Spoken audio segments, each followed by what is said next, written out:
do that New England defense against that Seattle offense, that's going to be amazing. It's going to be amazing because New England's defensive line is stout and strong. Seattle's offensive line, they stout and strong. They like to run that football. But here's the thing. Here's the catch with these two teams. We talking about the offensive and defensive lines, but Seattle got some receivers on the outside. Jigba, Cooper, the A1. New England with them corners and that secondary, the A1. Who's going to dominate? And then if we switch the teams, you go New England's offense, they got an outstanding quarterback. I don't want to say his name, I don't even care. Because when it comes to New England, I do not want to mention their quarterbacks. Because the only thing I think about when I think about New England is Tom Brady. And that man was a thorn in my behind, I swear. But they do have a young up-and-coming quarterback who has some skills, and he definitely showed in this last game that even although he's young, he's playing like a veteran. He didn't turn the ball over. He made the plays he needed to make. He scored the touchdown he needed to score, and then he had the drive coming out in the second half to put it away. Because when he scored, my first thought was, "Oh, it's over. It might be over. It's probably over." The only way Denver was coming back was if New England turned that ball over, which they wasn't.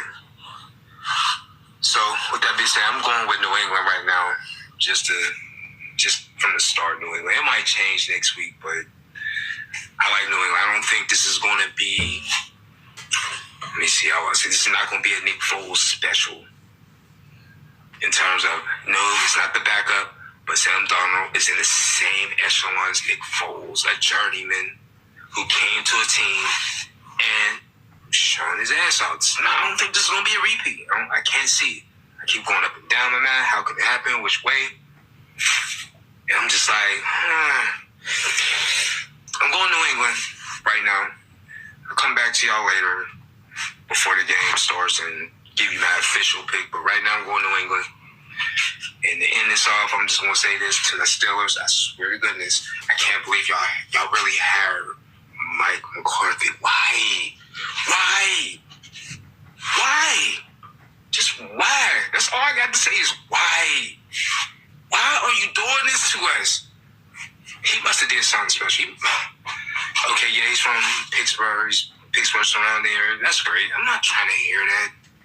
I'm not trying to hear a coach whose team couldn't get out the first round, just like Tomlin, whose team had great regular seasons, found a way to make the playoffs, like Tomlin, except he's an offensive head coach. So what the hell is our defense going to do? I mean, I'm telling you right now, only thing I need to know for the season, who is your assistants coaches? Who's the offensive-led coaches? Who's the defense-led coaches? If they fully staffed, then all right, I'm good. If they're not fully staffed, I don't want nothing to do with that at all. Congratulations, New England. Congratulations, Seattle. See y'all in 2 weeks. Hope y'all give us a good game. I'm out. And you have it right there. When he says Papa, he meant to say Art Rooney Sr. He was the founder of the Pittsburgh Steelers back in 1933. He was born in 1901 and he passed away 1988. He was named the chief of the Pittsburgh Steelers. Watched the Steelers won 4 Super Bowls in the 70s. I remember, I wasn't born in the 60s, no, but I remember they wasn't that good in the 60s until they hired Chuck Noll back in 1969.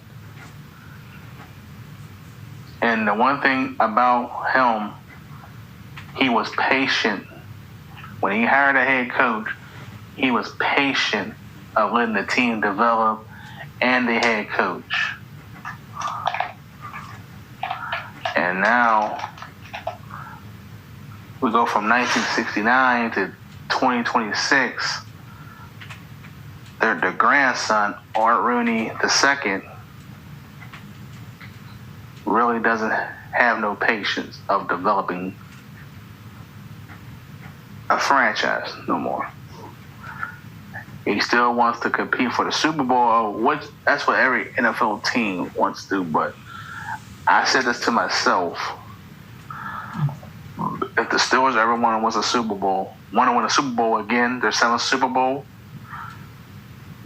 I was willing to watch him develop under a coach that don't have no head coaching experience. But Art Rooney II wasn't with all that. So instead of going to hire a young defensive coordinator, he hired an offensive-minded, established head coach. It's just a replacement. That's not an upgrade, from my opinion. He's a 62-year-old man that has experience, and he just wants the franchise to be stabilized until, whenever he's done coaching and he built his staff together,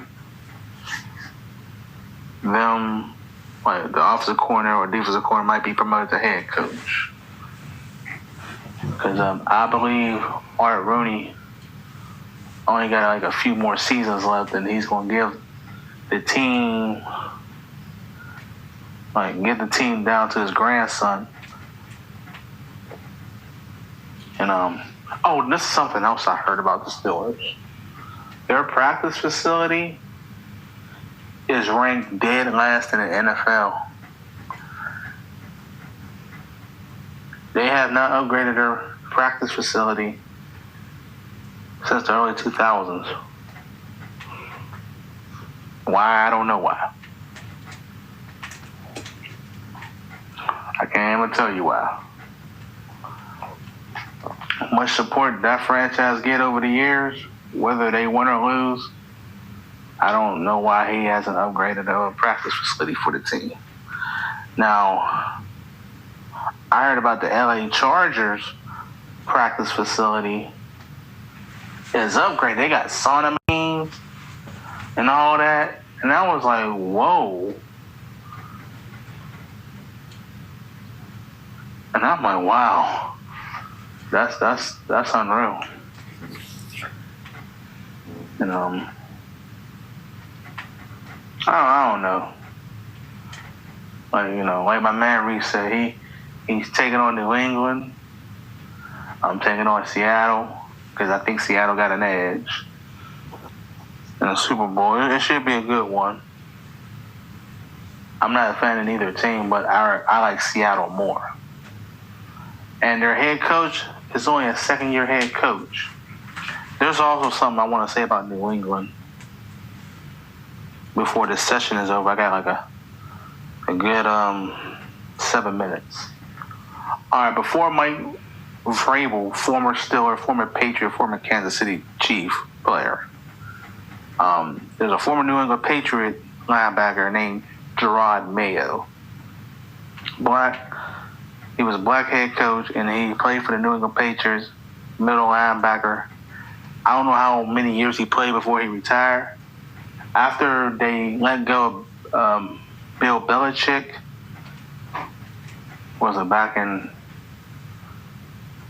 after the 2023 season, they hired Gerard Mayo to be the head coach of the Patriots. And I had respect for that. They gave him a black head coach an opportunity to coach a 6-time Super Bowl champion franchise. After his first year, he only won 4 games, and I believe he lost 12 or 13, I believe. After his first year, they fired him. Did not give this man a chance to develop himself as a head coach and to develop the team. Now, I had a conversation with a Patriots fan. I said, well, it's kind of funny that when a black man, there's not too many black head coaches in the league right now. But he gave this man 1 year, instead of giving him a couple years to see what he can do, gave him 1 year and then fired him. Then next season they hired Mike Vrabel. I got nothing against Mike Vrabel. But all of a sudden now, they struggled in the beginning of the season, and now they end up winning, having a winning season, got into the postseason, and now they're in the Super Bowl. All of 1 year. And I don't think that shit wasn't fair to me. So you're gonna dog the black man out, bring Mike Vrabel in. All of a sudden now, his first year coaching the New England Patriots. He won 3 Super Bowls with the Patriots, by the way. Now this is his first Super Bowl as a head coach. I don't think that was fair.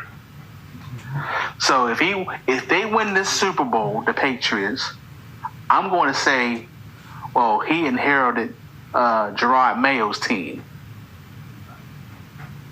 The reason I'm going to say that is he had no idea who his franchise quarterback was going to be. And the defense wasn't no good.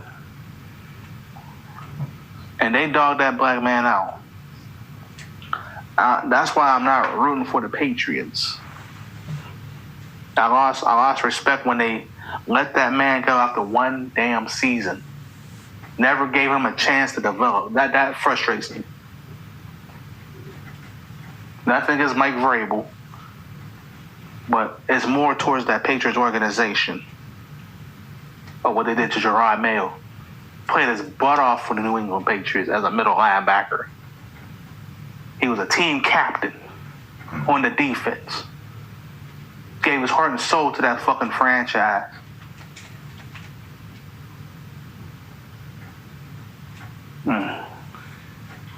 That's why I will not be cheering for New England. I mean, the other 6 Super Bowls they won, a few of those Super Bowls they won went through Pittsburgh. You know, I have to admit, they kicked their ass. There's no reason we couldn't stop Tom Brady because they knew what the Steelers defense was running. I couldn't take it. I had bad feelings every time we played the Patriots. Every time the Steelers played the Patriots, and you play against number 12, it's not going to be a good day for our defense. But it is what it is. But I'm about to end this session. This will be on Dope Track Radio soon. So I will catch you next time right here on Dope Track Radio. Peace, everyone.